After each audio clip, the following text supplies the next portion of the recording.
कम हो चुकी है। तमाम लोगों की कहीं ना कहीं राहत जरूर लोग पाएंगे, मार्केट में राहत तो जरूर मिलेगी। देखना लाजमी होगा आखिरकार जीएसटी कब तक कम रहती है। फिलहाल हरियाणा सरकार की बात की जाए तो यमुनानगर के विधायक घनश्याम दास अरोड़ा भारतीय जनता पार्टी से प्रेस कॉन्फ्रेंस करते हुए क्या कुछ कहते हैं और विस्तार रूप से कैसे जो है प्रेस कॉन्फ्रेंस में बताएंगे कि आज जो है जीएसटी से कहीं ना कहीं आम लोगों को राहत मिलने वाली है। खर्च जेब के खर्चे पर कहीं ना कहीं जरूर कम खर्चा होने का जो है बताया जा रहा है, अनुमान लगाया जा रहा है। जीएसटी जो है अब कम हो चुकी है। बातचीत करेंगे क्या कुछ कहना है, प्रेस कॉन्फ्रेंस के माध्यम से आप लोगों तक सुनाएंगे क्या कुछ कहते हैं घनश्याम दास सरकार ने अरोड़ा, जो कि अनेक यमुनानगर के नियम बनाए हुए विधायक हैं। हैं और साथ ही कौन साथ कितना पूर्व में स्टाफ रखेगा, रहे कौन मंत्री कितना कंवरपाल स्टाफ नहीं गुर्जर, वो भी यहां रखेगा। पर पहुंचे हुए और भारतीय जब भी जनता गड़बड़ पार्टी के करते हैं कार्यालय तो की सरकार तस्वीरें थोड़ा दिखा रहे नकेल हैं। कसती दिखाएंगे है। प्रेस कॉन्फ्रेंस में क्या कुछ सारी कहा जाता व्यवस्था है। ड्रग्स पर ये दर 0% कर दी गई है। इसके इम्प्लीमेंटेशन से ग्रॉस डोमेस्टिक प्रोडक्ट में वृद्धि होगी। इन्फ्लेशन जो है वो कंट्रोल में रहेगा। और खूबसूरती कितनी है कि अभी 22 को ये दरें लागू होनी है। मैं संयोग से वहां गया तो मैंने उससे पूछा भाई क्या राहत मिल रही है, तो कहने लगे जी मुझे 50,000 रुपए का ये ट्रैक्टर कम कीमत पर मिला है। ये एक उदाहरण इस बात का प्रत्यक्ष प्रमाण है कि वर्तमान केंद्र की और प्रदेश की सरकारें किस प्रकार किसानों के लिए चिंतित हैं। बच्चों की किताबें, कापियां, इस पर जीरो करना, हम बच्चों के लिए किस प्रकार चिंतित हैं। और लाइफ ड्रग्स पर, लाइफ सेविंग ड्रग्स, उस पर जीरो करना, जिसमें कैंसर की दवाइयाँ हैं, अन्य दवाइयाँ हैं। निश्चित रूप से समाज के अधिकतर लोगों को, और मैं अधिकतर की बजाय सब लोगों को शब्द प्रयोग करूंगा, इस बात पर मैं स्ट्रेस करना चाहूँगा कि इस जीएसटी रिफॉर्म से लाभ होने वाला है। ऑटो सेक्टर, छोटी कारें सस्ती हो जाएंगी। टायर और स्पेयर पार्ट्स हमने 28 से 18% कर दिया। Capital goods, TV, fridge, AC 28 से 18%। फार्मा सेक्टर जिसकी मैंने चर्चा की, ये 0% हमने कर दिया। हेल्थ केयर 18 से 5% कर दिया। इंश्योरेंस हमने 0% कर दिया।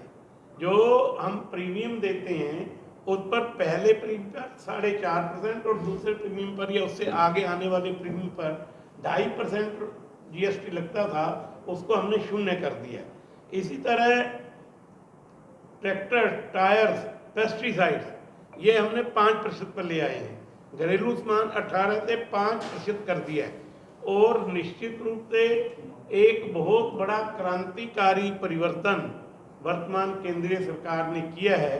और जब बजट पेश किया गया था तब भी हमने उपभोक्ताओं को कहिए, जो टैक्स देने वाले लोग हैं, टैक्स पेयर्स हैं, उनको भी पर्याप्त मात्रा में और बड़ी अच्छी संख्या में राहत दी थी। 12 लाख तक की जिनकी कमाई है उनके ऊपर टैक्स रेट 0। हमने सरकार का बहुत बहुत धन्यवाद और आभार व्यक्त करता हूँ। और ये कम करके ये राहत जनता तक पहुँचे, इस बात के लिए भी हमने योजना बनाई है। हम समाज के प्रत्येक वर्ग को इसमें इन्वॉल्व करना चाहते हैं। और इसकी जानकारी, जहाँ हॉस्पिटल है वहाँ हम होर्डिंग लगाएंगे कि हमने लाइफ सेविंग ड्रग पर 0% किया है, कुछ उसके नाम लिखेंगे। इसी तरह जो हमने कुछ दवाइयों पर कम किया है उसके नाम लिखेंगे। जहाँ ट्रैक्टर की एजेंसी है वहाँ पर हम होर्डिंग लगाएंगे कि हमने ये टैक्स जीएसटी कम कर दिया है और कंज्यूमर को इससे, उपभोक्ता को इससे इतनी राहत मिलने वाली है। और हम एमएसएमई को, समाज के लोगों को, सीएस को, बुद्धिजीवियों को, वकीलों को, डॉक्टरों को इन्वॉल्व करके हम इसके सेमिनार भी आयोजित करेंगे और उनको बताएंगे कि जो सुविधा केंद्र की सरकार ने सेकंड जनरेशन जीएसटी रिफॉर्म में दी है, आप इस बात की चिंता करें और आपको ये सुविधा मिल रही है, औरों को ये बताएं। लोगों को जागरूक करने का काम, एक जागृति लाने का काम भी भारतीय जनता पार्टी समाज के प्रबुद्ध लोगों को लेकर, उनके माध्यम से उनको आगे रख के, और हम उनको गाइडलाइन देंगे। जो जो जानकारियां आएंगी वो उनको जानकारियां देंगे ताकि अधिकतम लोग इसका लाभ उठा सकें। इसीलिए आज आप सब पत्रकार भाइयों के माध्यम से, बहनों के माध्यम से हमने ये पत्रकार वार्ता की है ताकि 22 से पहले प्रमुखता से सभी समाचार पत्रों के माध्यम से, सभी टीवी चैनल्स के माध्यम से ये सारी जानकारी आपके द्वारा, प्रिंट मीडिया के द्वारा, इलेक्ट्रॉनिक मीडिया के द्वारा प्रसारित हो और लोगों को जानकारी मिले कि केंद्र सरकार ने जनहित में इतना बड़ा निर्णय लिया है, उसका सबको लाभ मिले।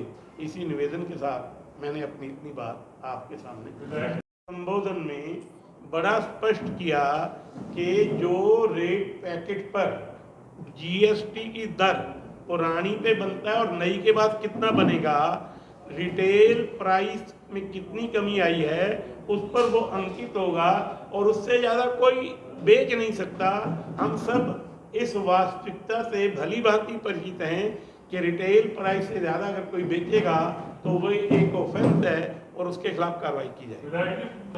कोई भी ऐसी दर जो है किसी चीज़ पर बड़ी नहीं है। मैंने पहले आपको अपने उद्बोधन में कहा और मेरे पास सारा ये रिकॉर्ड है और मैं एक आज आपको नोट भी दूंगा जिसमें किस पर कितनी कमी आई है।